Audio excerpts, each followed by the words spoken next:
Hello दोस्तों, आपका मेरे चैनल में स्वागत है। भगवान द्वारा कहे कलयुग के 5 सत्य। महाभारत हिंदू का ही नहीं, समस्त मानव जाति का ग्रंथ है।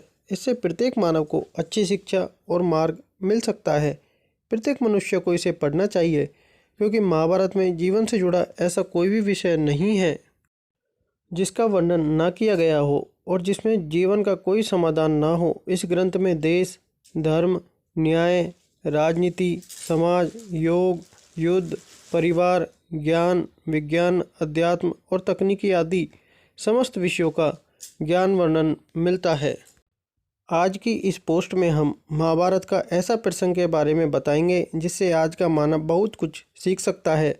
बात उस समय की है जब पांचों पांडवों को वनवास हो गया था। वनवास जाने से पहले पांडवों ने भगवान श्री कृष्ण से पूछा, हे श्री कृष्ण, अभी यह द्वापर युग का अंतकाल चल रहा है। आप हमें बताएं कि आने वाले कलयुग की चलिए गति क्या और कैसी होगी। श्री कृष्ण जवाब देते हैं, मैं तुम्हें इसका सीधा सा उत्तर तो नहीं दे सकता, लेकिन हाँ, तुम 5 भाई वन में जाओ और वन में जो कुछ भी दिखे मुझे आकर बताओ। मैं तुम्हें उसका कलयुग में प्रभाव बताऊंगा। इसके बाद 5 भाई वन में चले गए। उन्होंने वन में जो देखा वह देखकर आश्चर्यचकित रह गए। आखिर उन्होंने वन में क्या देखा और श्री कृष्ण ने क्या जवाब दिया, यह जानने के लिए इसको अंत तक जरूर पढ़ें।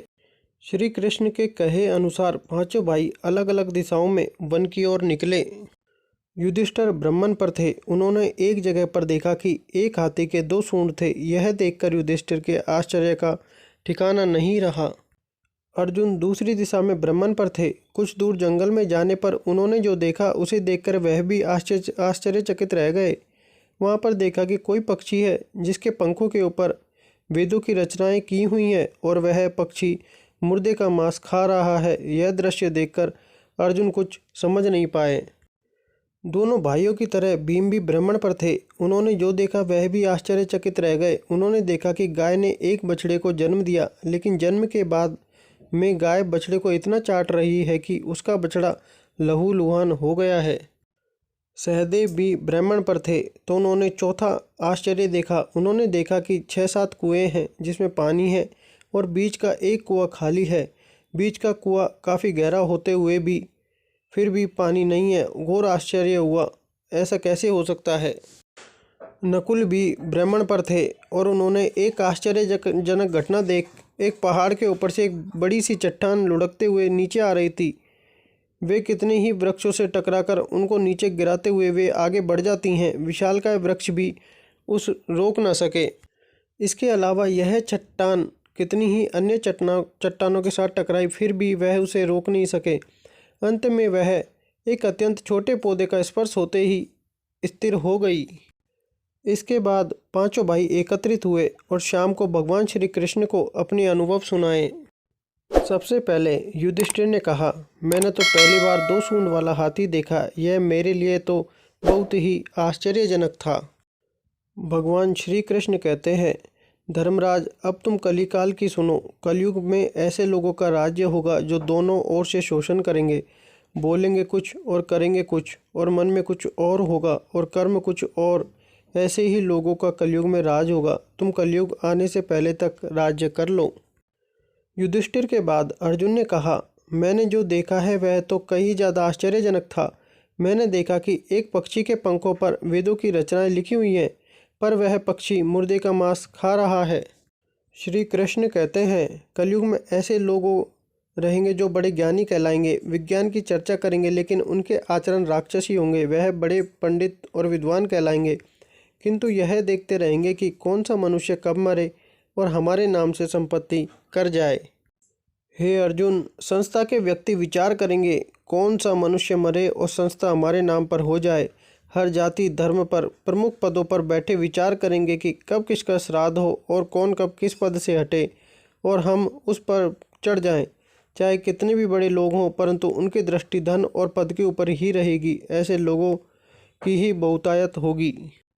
अर्जुन के बाद भीम ने अपना अनुभव सुनाया। भीम ने कहा कि गाय अपने बछड़े को इतना चाटती है कि बछड़ा लहूलुहान हो जाता है। श्री कृष्ण कहते हैं, कलयुग का मनुष्य शिशुपाल हो जाएगा। कलयुग में माँओं की बच्चों के लिए ममता इतनी बढ़ जाएगी, उन्हें अपने विकास का अवसर ही नहीं मिलेगा। मोह माया में ही घर बर्बाद हो जाएगा। किसी का बेटा घर छोड़कर साधु बनेगा तो हजारों व्यक्ति दर्शन करेंगे। यदि अपनी बेटे ने साधु बनना चाहा तो रोएंगे कि मेरे बेटे का क्या होगा। इतनी ज़्यादा ममता होगी कि उसे मोह माया और परिवार में ही बांध कर रखेंगे। उसका जीवन वहीं खत्म हो जाएगा। वास्तव में लड़के तुम्हारे नहीं हैं, वह तो बहुओं की अमानत है और लड़कियां जमाइयों की अमानत है, और तुम्हारा यह शरीर मृत्यु की अमानत है। तुम्हारी आत्मा परमात्मा की अमानत है, इसलिए तुम्हारा अपने शाश्वत संबंध को जानना आवश्यक है। भीम के बाद सहदेव ने पूछा, हे श्री कृष्ण, मैंने जो देखा, मैंने यह देखा कि 5-7 बड़े कुओं के बीच एक गहरा कुआं बिल्कुल खाली है, जबकि ऐसा संभव कैसे हो सकता है। भगवान श्री कृष्ण ने जवाब में कहा, कलयुग में लड़की के विवाह में, मकान के उत्सव में, छोटे बड़े उत्सवों में तो लाखों रुपए खर्च कर देंगे, परंतु पड़ोस में ही यदि कोई भूखा प्यासा मर रहा होगा तो यह नहीं देखेंगे कि उसका पेट भरा है या नहीं।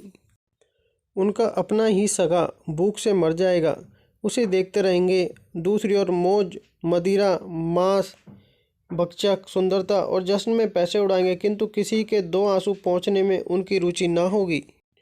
कहने का तात्पर्य यह है कि कलयुग में अन्न के भंडार होंगे, लेकिन लोग भूख से मरेंगे। सामने बंगले में ऐशो आराम चल रहा होगा, लेकिन पास की झोपड़ी में आदमी भूख से मर जाएगा।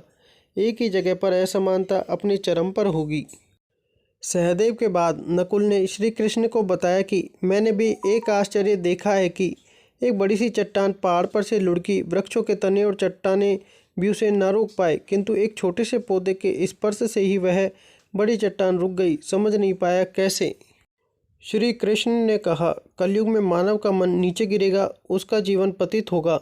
यह पतित जीवन धन की शिलाओं से नहीं रुकेगा, ना ही सत्ता के वृक्षों से रुकेगा, किंतु श्री हरि नाम के एक छोटे से पौधे से, हरि कीर्तन से मनुष्य जीवन रूपी पौधे का पतन होना रुक जाएगा। इसलिए भक्तों, श्री हरि भजन कलयुग में मोक्ष पाने का एकमात्र उपाय है। वीडियो अच्छी लगी हो तो प्लीज़ लाइक शेयर सब्सक्राइब जरूर करें और बेल आइकन दबाएं। धन्यवाद।